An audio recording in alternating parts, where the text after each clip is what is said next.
Welcome to the She Heals the World talk show with Dr.S, the place to hear stories of heart-driven women creatively living free. Our episodes highlight conversations and insights that support the values of self-care, creative and personal freedom, slower living, happiness, health, and wellness to help you live your absolute best life. To be a part of the movement and join the conversation, step inside our free Facebook group, She Heals the World, and say hello. It brings me great joy to bring you our next episode.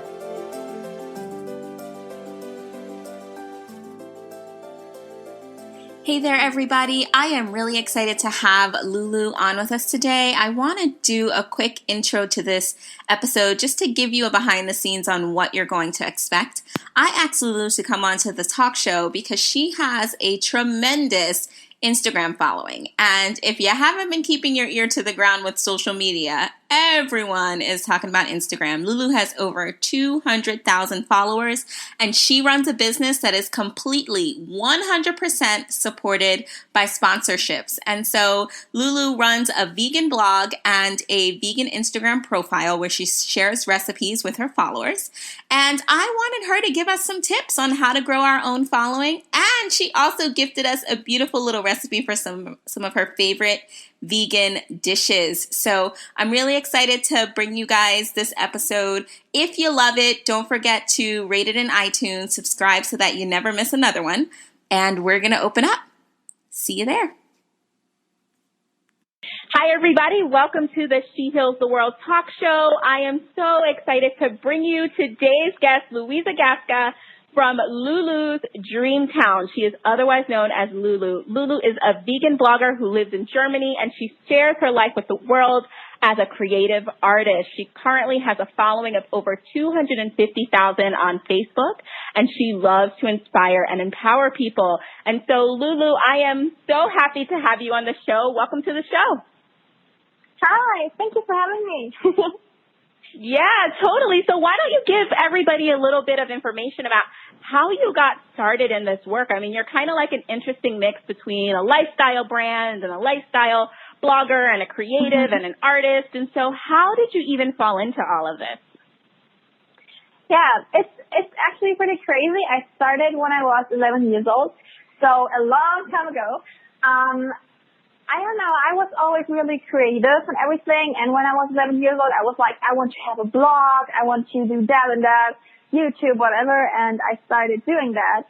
And at the beginning, I was just doing makeup and nail art and everything, and after a few years, I think I was 14 years old, I started doing some clean eating stuff, then I turned vegan, and then I actually stopped doing any makeup at all, and I was just like vegan food and that, and I started loving just taking pictures of food. It was just so beautiful, and all I did was actually working with the age of 16, so that was pretty crazy when I look back now.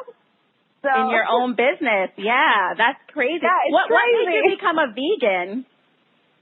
What made you become vegan? I always loved animals. And when I was 11 years old, I stopped eating meat because I was always like, no, I don't want to eat animals anymore because I really appreciate living beings. So why should I care more about humans than animals? So yeah, I stopped eating meat when I was 11 years old.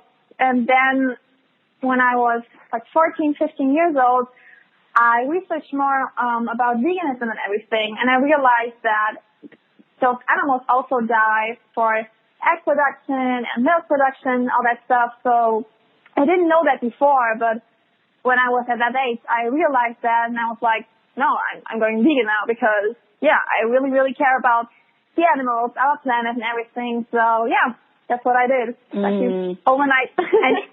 Yeah, it seems like that. And is veganism as popular in Germany as it is in the U.S. and even like in the U.K.? Do you find like there are many people who are going vegan? Yeah, definitely. In the cities, like in Berlin, there were so many vegans. Like literally every single person I met was like, yeah, I'm vegan too. And I was like, yeah. And you're kind of like in this bubble where you think that everyone is just vegan. but I actually grew up in a really, really small town. And here, like, I'm the outsider. Like, I'm just so different than anyone else. So here in this little town, no one is vegan actually except for me. But yeah, in the big cities, definitely there's so many vegan shops and products and everything. So it's easy to be vegan in Germany, definitely. Yeah. Yeah. And even with that, like, you still have been able to rise to the top and build this huge following of just posting like your recipes and the pictures of your food. And so how did you learn, like, there's so many questions I want to ask, but like, how did you learn how to photograph and like what to create? Like, what were your first few Instagram posts like? My first few Instagram posts were actually pictures of myself and pictures of me drawing things like Disney, things like that, you know. And after half a year or 1 year, I actually started doing food photography. And my first few pictures were disgusting. Like, seriously, you are not an expert when you just begin to do something, you know. So my first few pictures were actually horrible. But, you know, it's learning by doing. I just did it every single day, and I became better. I watched tutorials. I never had, like, in this entire time, I never had anyone helping me with anything, so I always did everything by myself. And I just learned it by doing it, and I learned it by watching YouTube videos or just, I don't know, getting inspired by others on Instagram actually helped me a lot, too. So it's a mix between all of that. And so you went from 0 to over 250K in like how many years would you say? So it took me 1 year to get 1K because I wasn't really uploading a lot. So it was kind of like not really having an account. Then it took me 1 year to get 10K and then another year to get 100K. And then a few months to get 200K. So the more followers you have, the easier it is to grow when you constantly post something and just get better and better every single day. And do you get approached by like a lot of brands now that your following has grown so large and so quickly? Yeah, of course. So I'm self-employed and I actually live off Instagram, just doing Instagram. Okay. What a great job. Yeah, I love it. It's just wonderful to do what I love and get money from that. It's beautiful. Yeah, it's a lot of hard work. I mean, I work, I don't know how many hours a day, but I love it. That's really amazing. And brands email me and want to work with me, or I email brands and we have a good conversation and we talk about collaboration. And yeah. That's what I usually do to get paid. Awesome. So it's mostly brand sponsorships that that support you. So what hurdles have you experienced like in this building process? I'm sure when you first got started, you didn't think that you would be self-funded or funded by brands. It was just this thing where you said, I'm going to share these recipes and I'm going to just be a creative and take pictures and tell people about what I'm doing and spread the message of being a vegan. And so, like, when you decided you said you quit school, right, at 16? Yeah. Okay. And so when you did that and you realized, like, oh, my gosh, I have to support myself, I have to make money from this somehow, what hurdles did you overcome as you were building? So when I was 11 years old, I wasn't even thinking about all that stuff, like, at all. I just started because I loved it. And I think that's really important to anyone who listens to that. Never do it because you think you can make money out of that or you can become famous or something like that. Always do it because you love it. You love to be creative and everything. So I started because of that. And then I realized that many friends want to work with me when I was 16. And I quit school, and that was actually a pretty hard time for me because, you know, everything changes in your life, and it's such a hard decision because everyone is like, you can't do that, you're going to destroy your life, Instagram is not going to be there in a few years anymore and everything.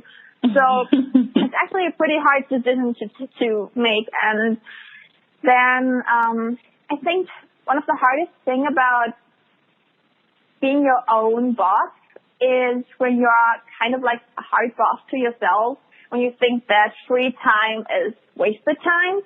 I know many people who think that way. You know, when you do something just for yourself, like going for a walk and stuff like that, you think, oh my gosh, I should actually take that time to work on my business. Or things like when you work with friends, you don't know what's happening in 3 months or in 5 months. And sometimes you're afraid that you're not going to be paid in the next month. And I think that's kind of like the stressful thing about being self-employed, because you never know what's going to be in the future. But, you know, when you have a normal job, I think it's kind of the same feeling sometimes. It feels safe, but you're really more safe than being self-employed, actually. But yeah, it's a false sense of security almost. Yeah. Wow. So for the people out there who, and I would love to get to a vegan recipe, like your favorite one, maybe an easy one that you can share with our listeners that they can implement. I was vegan for a little while, though I'm not anymore. I'm mostly plant-based, and so I'm quite sure whatever you share will be super helpful for me and for all of the folks who are listening. But before we get there, I cannot skip over the Instagram growth that you've experienced, like 100K followers in like a year, and then you went from like 1 to 10K. And I know there are so many people who are teetering at like 1,500 followers trying to figure out like, or even feeling like I will never get to 100,000 followers. Like, what the heck is going on? What do you contribute to the fast growth? Like, what would be one big tip you could give people, women entrepreneurs who are trying to grow? They know that they need a following to get brand sponsorships or to get their clients to believe in their work. What advice would you give them? My first advice is always never give up, and don't do it for the numbers. That's so important, and I had to learn that too, because there were so many times when I was like, I have to give up. I have to do something else. And also, tips to grow would definitely be the quality of your pictures. So many people are like, yeah, I can totally take pictures with my phone. I mean, there are many phones right now that are pretty good, but I think there's some people don't really actually see the work behind this picture. It's about what color do you use, because like blue is actually the color that people like the most. So you should actually post more blue pictures, and then you have to analyze what people like more and what they don't like. Like for me, when I post pictures of cupcakes, people don't like it that much. But when I post something like ice cream, people are like, oh, that's beautiful. So you really have to analyze everything you do and what people like, the time you have to post and everything. So it's a lot about just seeing it and being like, okay, this is good and this is bad and I should do more of that and less of that. That's really important. And also to interact with those people. When someone comments on your pictures a lot, like I have some followers, I actually know their name because they comment all the time. And I see them and I click on them. I'm like, oh, I want you to like the picture to give some love back, you know, things like that. And at the beginning, really connect with people, like their pictures, comment on those pictures, so people actually see you. Use the right hashtags for your number of followers and for the topic you're posting about. And truly love what you're doing and put a lot of energy and time into it. And don't force yourself and focus too much on those numbers. And enjoy the time. Enjoy the process. Beautiful. Yeah. Beautiful. So what vegan recipe, lovely, can you share? Like, what is your favorite one that's pretty easy and simple that anybody can create if they want to dip their toe into eating some vegan food? So for breakfast, I love making pancakes. Double amount of flour than sugar, the same amount of milk, like hazelnut milk or almond milk, something like that. Same amount of milk like flour, and then you add I don't know, some flavors, vanilla, for example, and baking powder. And that's literally it. I mean, you don't even need egg replacement or something like that. It's so easy to make. And what I actually really love is just cut some potatoes and eggplant and zucchini, whatever, and put it in a baking pan, and then put some vegan cheese on it and put it in the oven for like half an hour, and it's amazing. It's actually so easy. I mean, many people are like, I can't be vegan, I can't have cheese anymore, or I can't have that anymore. But you actually only have to replace it with the vegan stuff, and it's really good. Like, seriously, I loved cheese before, and especially in the U.S. I was in the U.S. a few months ago, and they had the best cheese ever. I was like, oh my God, this is so amazing. So yeah, it's really easy. You just have to look for some, vegan cheese. Maybe you need some egg replacer sometimes, vegan milk, and that's actually it. I mean, you can actually take the non-vegan recipe and just replace it with the vegan stuff, and the end result is actually the same.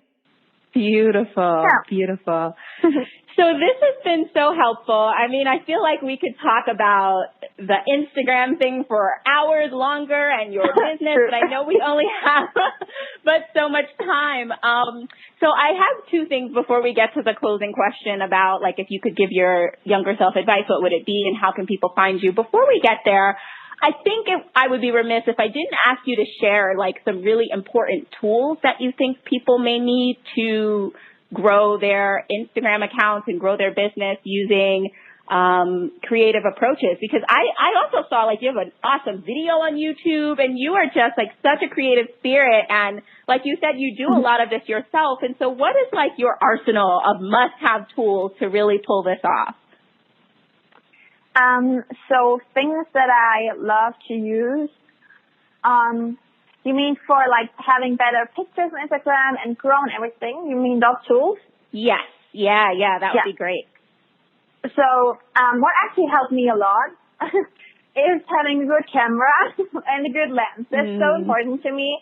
Then I love using YouTube tutorials. There's so many tutorials, like about making the best pictures ever and editing and everything. So YouTube helped me a lot. I don't really have, like, a marketing tool because Instagram, I mean, there were many things like social blade and everything a few months ago, but Instagram was like, no, we can't do that anymore. We don't give any information. So what I would do is create an Instagram business profile, so you see all your analytics in those in your Instagram account, actually. So you don't have to go on any other website anymore to search for those things.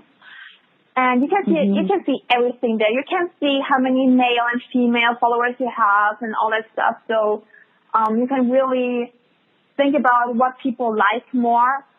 So having a good camera, having a good lens, using the best lighting, and I use Lightroom for my pictures. It actually helps me a lot. Watching tutorials on YouTube and really looking at your analytics on Instagram is important. And yeah, that's actually it.